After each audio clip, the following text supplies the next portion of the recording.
Walkathon जो हो रहा है सचेतन का एक सप्ताह के लिए, ये क्या कहेंगे आप? जो डिजिटल बैंकिंग में जो फ्रॉड हो रहा है, डिजिटल बैंकिंग में जो फ्रॉड हो रहा है जो लोग करते हैं, तो इसलिए सचेतन करें, उसमें क्या आज आपने बताया?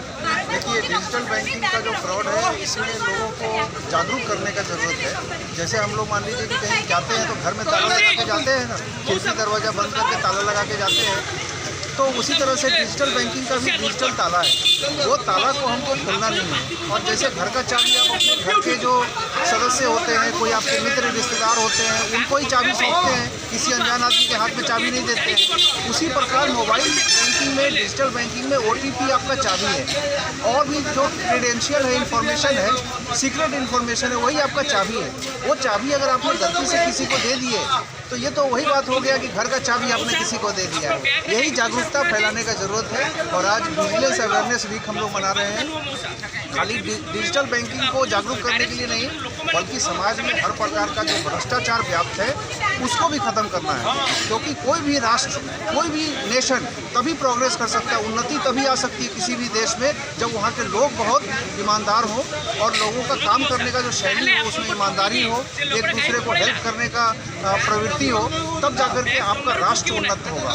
कोई भी राष्ट्र इस बात से उन्नति नहीं होता है कि उसके पास में खनिज संपदा कितना है, चाहे उसके पास में सोना चांदी कितना है। इस पर यह डिपेंड करता है कि उस राष्ट्र के लोग के अंदर में कितना सिद्धांत है ईमानदारी के प्रति, सत्यता के प्रति, तभी राष्ट्र ऊपर बढ़ेगा। और जितने भी आपके विश्व के उन्नत राष्ट्र हैं, चाहे जर्मनी हो, फ्रांस हो, अमेरिका हो, उसमें एक फैक्टर तो बहुत है कि वो लोग ईमानदारी का जो लेवल है वो बहुत हाई है, और वही देश को महान बनाता है। तो आज इसी मैसेज को लेकर के हम सब लोगों ने, हमारे जो IDBI के करीब देख लीजिए आप, और जो हमारे कस्टमर हैं, और इस भुवनेश्वर शहर के जो माननीय नागरिक हैं, इन सब लोगों का करीब 400 लोगों का जत्था आज पूरा कंप्लीट जनपद पे घूम करके आया है, और स्ट्रीट प्ले भी हम कर रहे हैं, जिसके माध्यम से भी लोगों को जागरूक कर रहे हैं।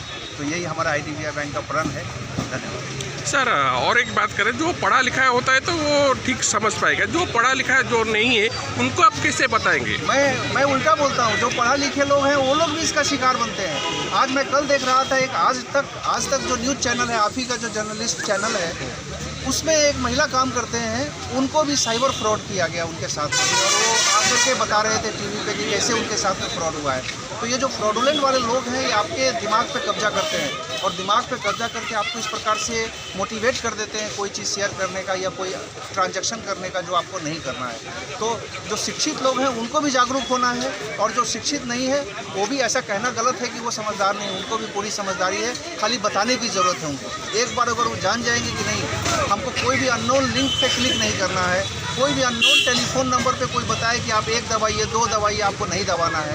तो इस प्रकार का जो जागरूकता का अभियान हम लोग हर लेवल पे, गांव के लेवल पे, हमारी जो रूरल शाखाएं हैं, सेमी अर्बन शाखाएं हैं, वहाँ भी इस तरह की हम लोग कार्यक्रम का आयोजन कर रहे हैं। ग्राम सभा के माध्यम से हम कार्यक्रम का आयोजन कर रहे हैं। स्कूल कॉलेज में जो बच्चे हैं उनको भी निबंध लेखन हम करा रहे हैं, जिससे एक पूरे नई पीढ़ी, युवा पीढ़ी के अंदर जागरूकता पैदा हो।